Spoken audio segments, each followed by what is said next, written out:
my vlog! Good morning dito sa Canada and good evening dyan sa Pilipinas. So ngayon ay punta kami ni Paul sa grocery store and meron na kaming added budget para doon kasi konti lang naman yung kailangan namin. Nilista ko na rin. Pero before that ay andito kami sa gasoline station. Before ka maggasolina, kailangan mong magbayad muna. Saan ka, Labs, nagbayad?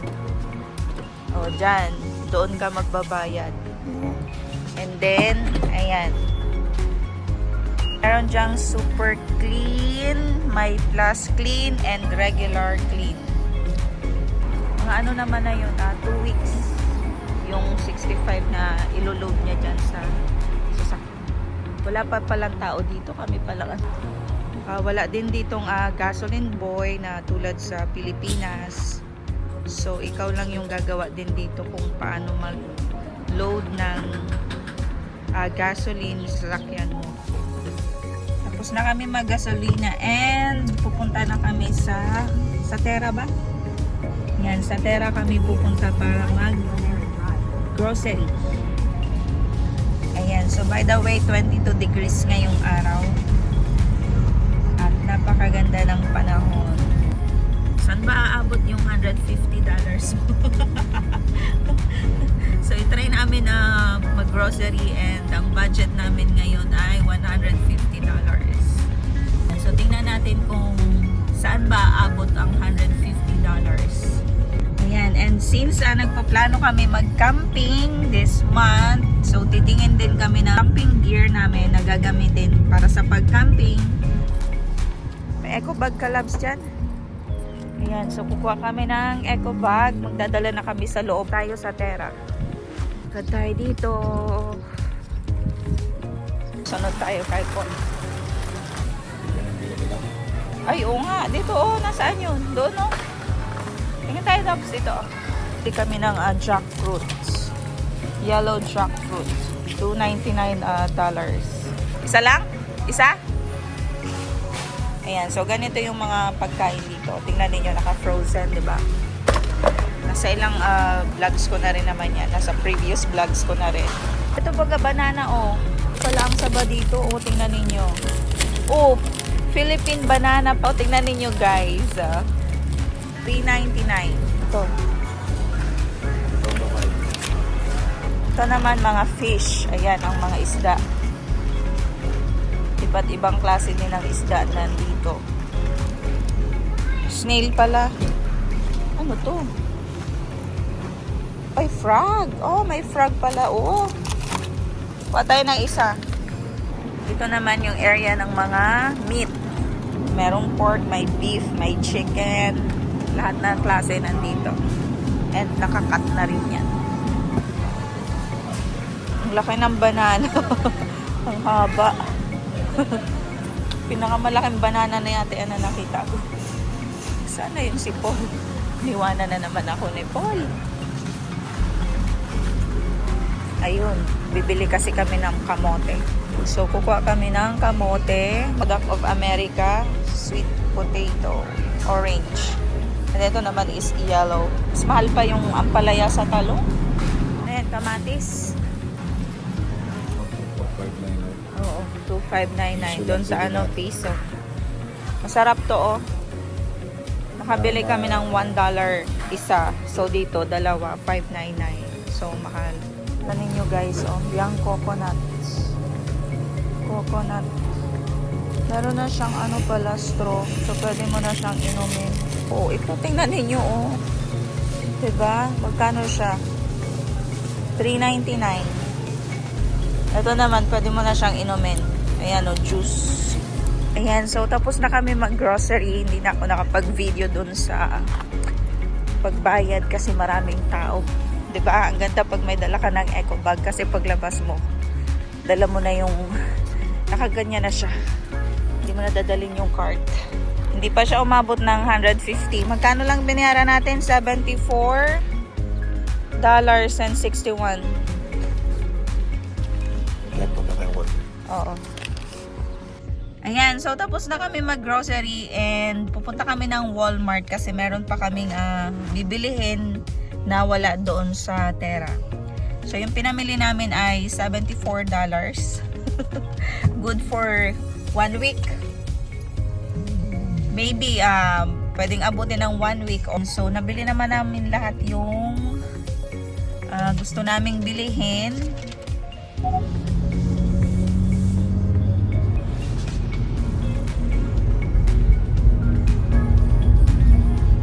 Bumubukas na lang dito yung mga pintuan. Papasok. Bili kami ng coconut milk. Dito tayo ngayon sa loob ng Walmart. Bili ka ng corned beef. Ito kasi masarap po yung Mario's. Na-try na namin kasi. Kaya yan na lang. Kanan mo si Amber ng isa.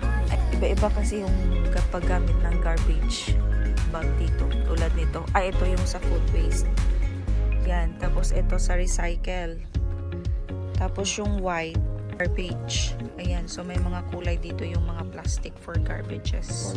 O ito naman dito. Ilalagay mo yung mga ito yung dahon pag ito yung gagamitin mo. Ayan. So ito ginagamit din sa camping. Meron pa Ito kasi meron na kami niyan. Ito yung mga ginagamit kasi sa camping. Pag gusto mo. Ayan. Tulad nito. Dito kami sa section ng mga for camping gear. Tumitingin-tingin kami kasi magka-camping kasi kami at the end of this month. And tinitingnan lang namin yung mga prices.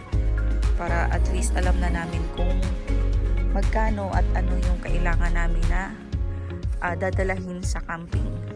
So, kailangan ng airbed, syempre, tulugan, ng flashlights. This is our first time na magka-camping din. Kaya, medyo hindi pa namin alam kung paano. Intex, magkano ang presyo? 54. Tingin din tayo ng tent. Ganda yung parang na-open mo. Apat na tao? Ito, bili tayo na big size. Palabas na kami ng Walmart. Ayan, so nakalagay na yung pinamili namin dyan. And it's worth $36. Dito na kami ngayon sa parking area. Sakay na ako, Labs. Ano, pauwi na tayo? Nagtingin kami ng gagamitin namin sa camping. Pero hindi pa kami bumili. Tininan lang namin yung mga prices. And then yung mga items na dadalahin namin sa camping. Hopefully next week. Principal ng lagay ng tissue. Dito pala. Bukasan. Lagay ng tissue dito sa sasakyan. Diba maganda? Yung nagastos namin ngayon ay 100 something. Siguro may butal pa yun. Mamaya tingnan natin kung ano-ano yung mga binili namin. So worth na $100. Equivalent yan sa 4,000 pesos sa Pilipinas. 5 minutes na sa bahay na kami. Maganda dito tumira sa sa Mississauga. Sa area namin kasi malapit kami sa lahat ng bilihan, pasyalan, mga parks, mall. Mahal lang ang cost of living. Welcome back! Hello. So, andito na kami ngayon sa bahay at ito na yung pinamili namin na sa halagang $100. Pumili kami ng sayote and 4 na coconut milk, corned beef, pickled bag, lotion, small jar, eggplant, yogurt, cabbage, kamote, saba, fruit, glutinous rice, longganisa, masarap to, Bulacan longganisa, chicken. So, bumili kami ng 2 ganito na manok and etong isa is $8. Tomato din, ganito yung tilapia dito. So, ang halaga nito is nasa $7 siya. Pero malalaki na yan, 3 malalaki. Bumili kami ng 2 buto-buto. And that's it. So, yan na yung pinamili namin ngayong araw. So, yan yung fridge namin dito. Chicken. May hotdog, may manok pa pala. May hipon. Ito, may giniling pa. Chicken, breast. Ayan. Thank you sa mga nanonood ng mga vlogs ko. Thank you din sa nag-subscribe. Hanggang dito na lang yung vlog ko. See you sa next vlog. Bye!